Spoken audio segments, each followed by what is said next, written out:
Hello there and welcome to the Moves News for today. And well, I've been up for a while now. I got up, actually I slept in this morning, 6 o'clock in the morning. Wake up is kind of a sleep in at this time of year for me, but instead of I'm planning to go skating this afternoon, practice my skating, and I have a competition coming up in Calgary in September, right? Late Calgary. I'm sure many of the people viewing the news right now I will meet in Calgary. So that will be nice. But for now all we have is this lens and this screen and everything like that. And actually I set myself up so that I'm just sitting on my fridge and I put my drum in front of me because I was going to do a little warm-up of my drumming as part of developing my rhythm sort of for the day along the way. And I really believe that instead of getting to the rink, yes, sometimes I get to the rink and then I spend half an hour warming up, stretching, maybe running, jumping, whatever. But I really find that it's more beneficial to spread your warm-up out through the day. So really the best way, if you really want to perform well in the afternoon or even in the morning, you get up, you allow yourself, a few hours in the morning. If you can get up, I don't remember the last time I used an alarm clock. Here's my little hack of the day maybe. Try to get to the point where you don't rely on an alarm clock to wake up, because if you rely on an alarm clock to wake up, it kind of stands to reason that you're running a sleep debt.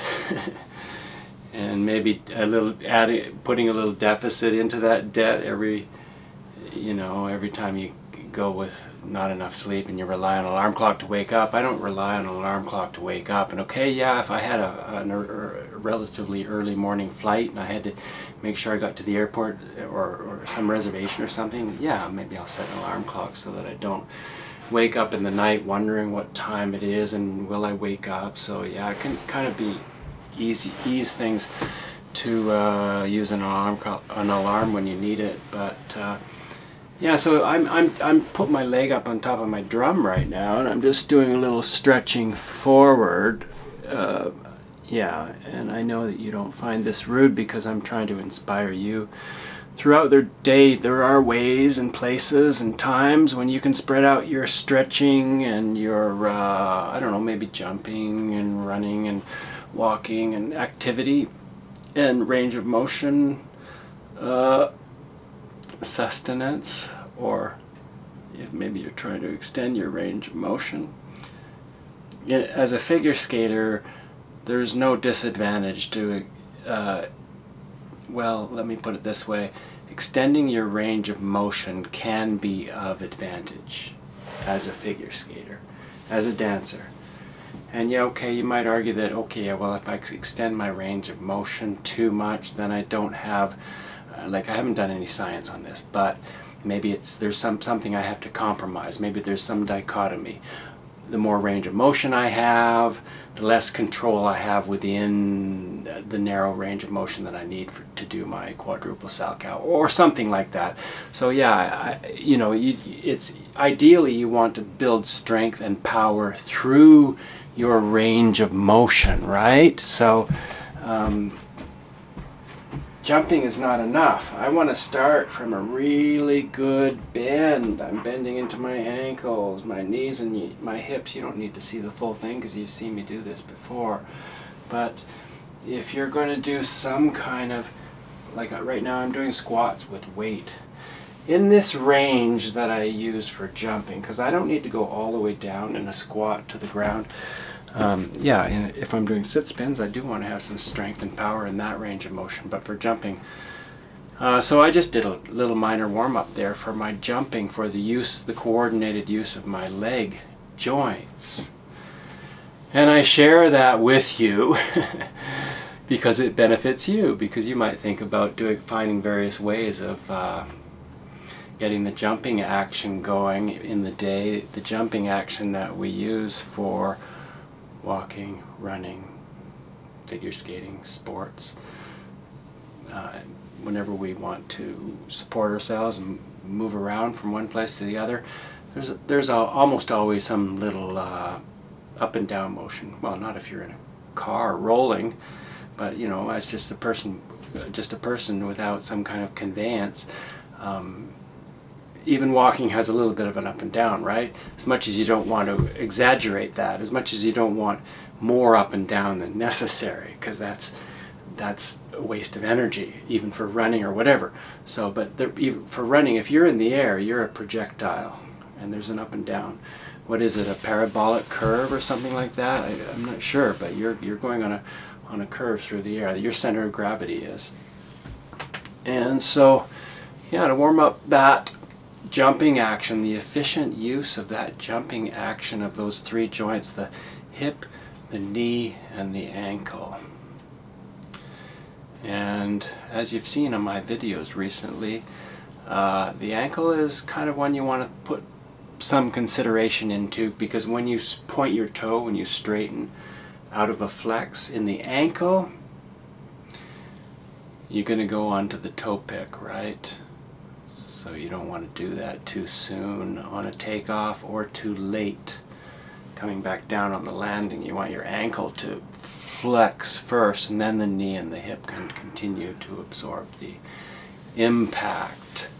Just a little tip of that this is a particular of figure skating, like you boxers or you race car drivers. You don't need to know about these particulars of figure skating, but a particular of figure skating that it's kind of important to know, in my opinion, you know, for soft landings and for more efficient launches and for the longevity, the not putting as much stress on your joints. You want to use those three ankle joints, and even how you know, your feet.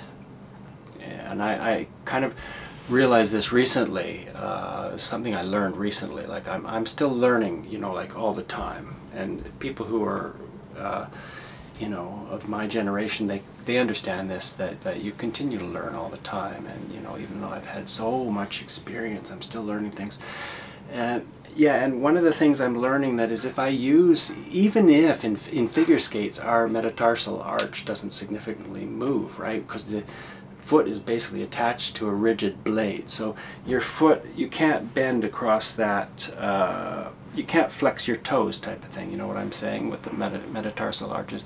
But you can still put pressure on that front part of your boot with your toes, which is just as good actually for absorbing impact in landings. And I realize this also with even walking style and running style.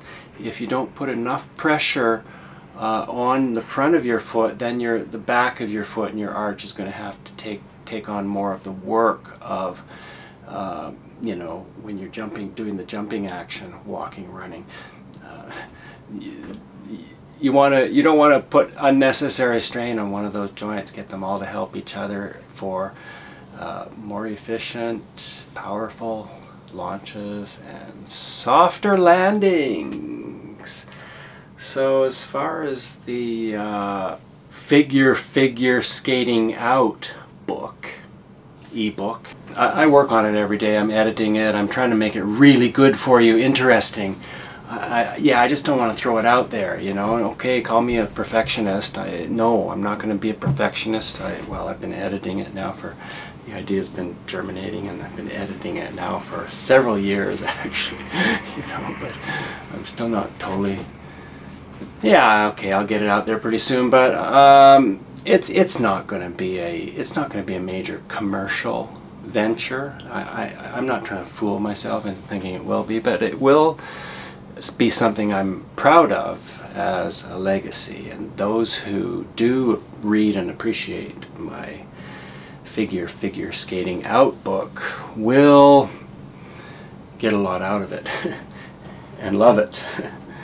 You know, but okay, yeah, I'm not going to pretend it's for everybody. It will be for other athletes as well, though, because it's a book about concepts, and the most important concepts in sport, or I assume in business or any kind of endeavor you're trying to do in your life, the most important concepts that we want to bear in mind and practice are the concepts that we all have in common one with another as human beings for any endeavor. You know, having good balance, breathing well, having a sense of timing, you know, having smoothness of action, pacing yourself well, staying fit through proper nutrition and sleep, and maintaining good posture. Like even in business, isn't the person who has better posture sort of like more, it's not like you want to, you know, posture yourself around just to give yourself some fake credibility, but posture is I think it brings out your self-confidence. So I think it's quite important to think about that for everybody, obviously, right? Am I teaching you anything? No, I'm just reminding yourself. So I'm reminding you, which is most of what teaching is. So I'm reminding myself and all of you, oh, what are you slouched? Are you slouched leaning out back against the couch with your head forward and your shoulders forward? This is what we learn. You can kind of see, but you really learn it. It's confirmed in our Senogate AI posture analysis that we do to assess the condition of your body, your stance, your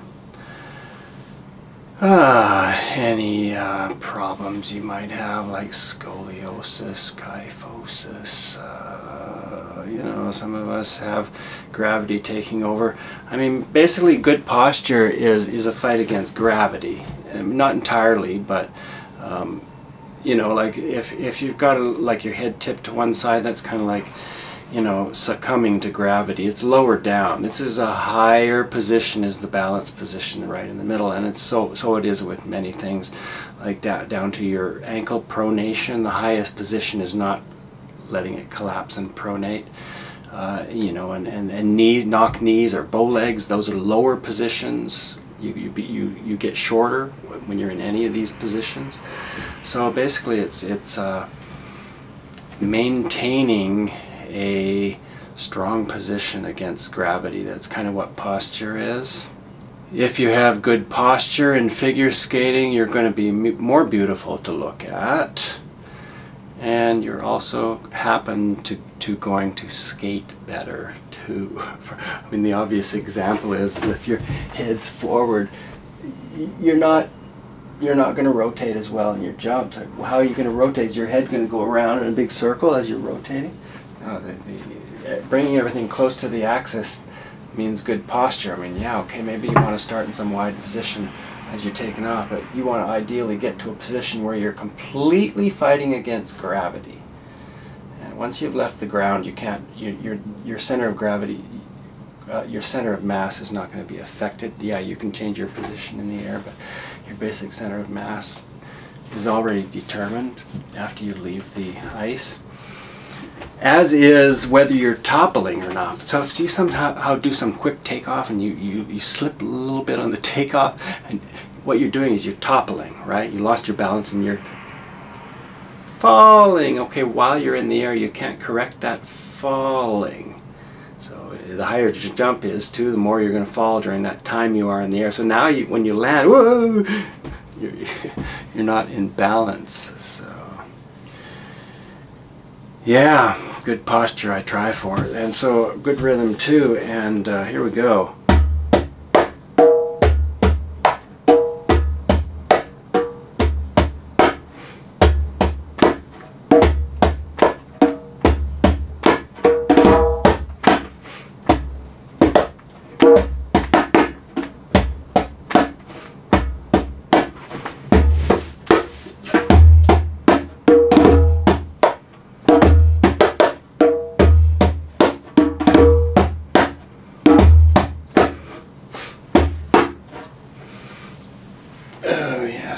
I don't know how good the soundproofing is here. I haven't had any complaints about my drumming.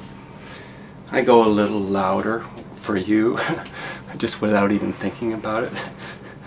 It's funny how when you're in a performance you tend to give it more, give it all you got. And sometimes all you got is too much.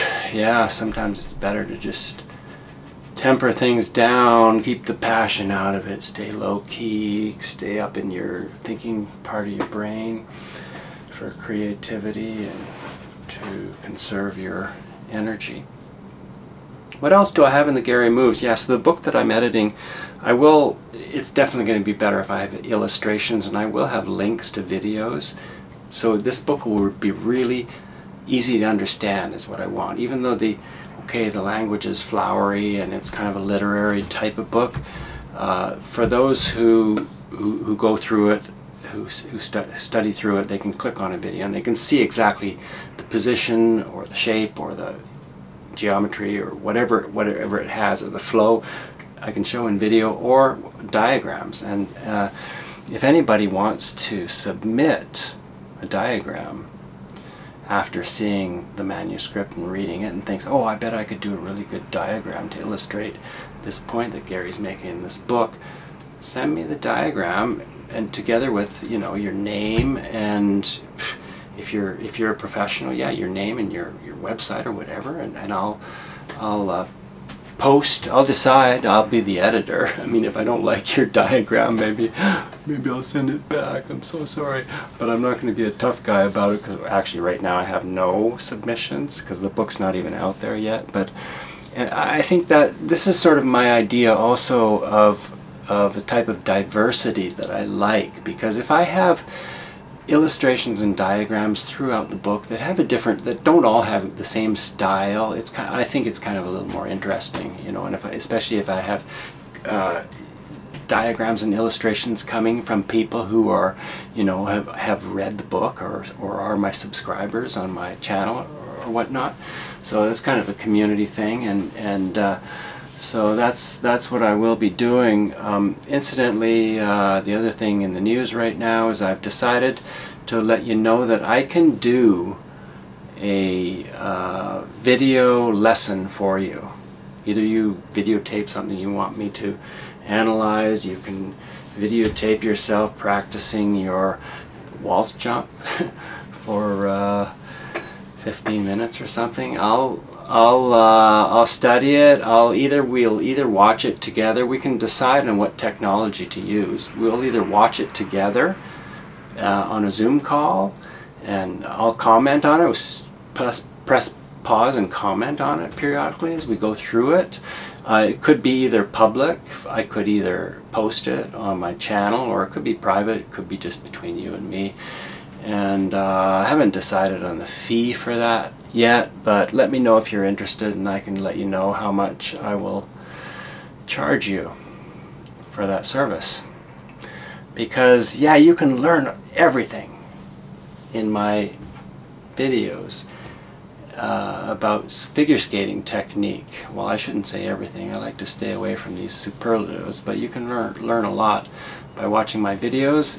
But sometimes skaters, well, a lot of times we like to have individual attention. We like to have somebody watch us and point out, even though we all tend to make the same mistakes, and if I give videos that show this technique and that technique and how to get it, you know, if you follow those recipes, you can achieve. But okay, not everybody's motivated that way. We don't all work in that way, and we don't always do what we think we're doing.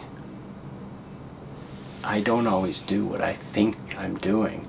Perfect example is when I did my crossover videos. I believe in keeping the upper body pretty vertical, actually. I don't believe in leaning the upper body significantly inside the curve.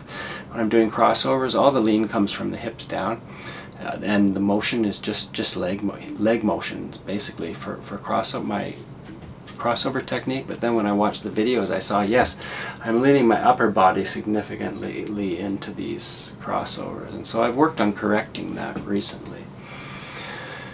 yeah, but the point is we don't always do what, so yeah, sometimes having an eye on office, and this is now the most prevalent coaching method, somebody with an eye who can see what you're doing and say, oh, stop doing this, or do this, or you're not doing enough of this, or whatever. So yeah, I can offer that type of individual attention, and I'm pretty good at seeing and troubleshooting, both myself and you. And so it's nice if you can get to the point where you can troubleshoot yourself and you don't need to send me your videos.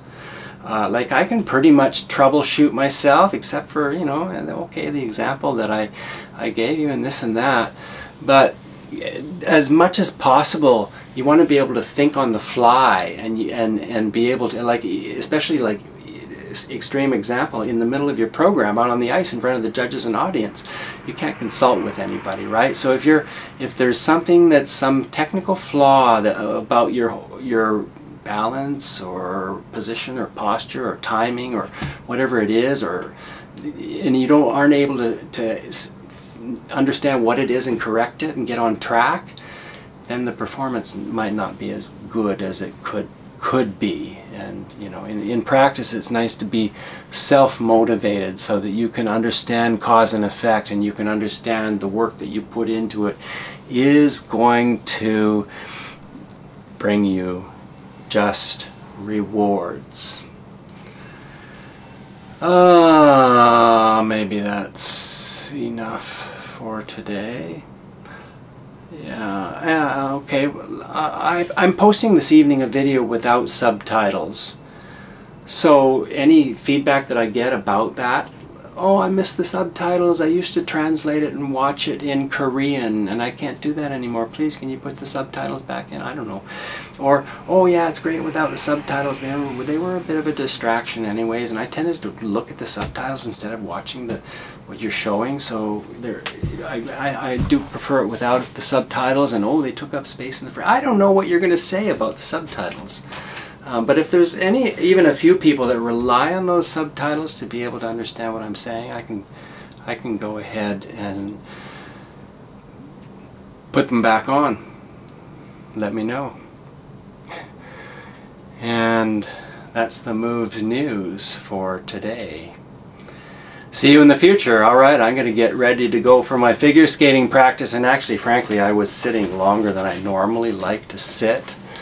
Even though I was stretching over the drum a little bit, but yeah, even I mentioned last time that, okay, you're not going to do like kick your leg up and straight up in the air in the bank because you want to practice your flexibility during that downtime, but in the bank there are certain exercises you can do that are really not even able to notice, frankly, you know. So many of us have in our lower back rounding of the lower back. We don't have enough arch, and I was told recently that I've kind of lost my arch, so I kind of like don't, so I can just pull my arch, my lower back arch in with muscles, and think about that while I'm standing in line at the bank. And you can too. Ganbatte! Ne.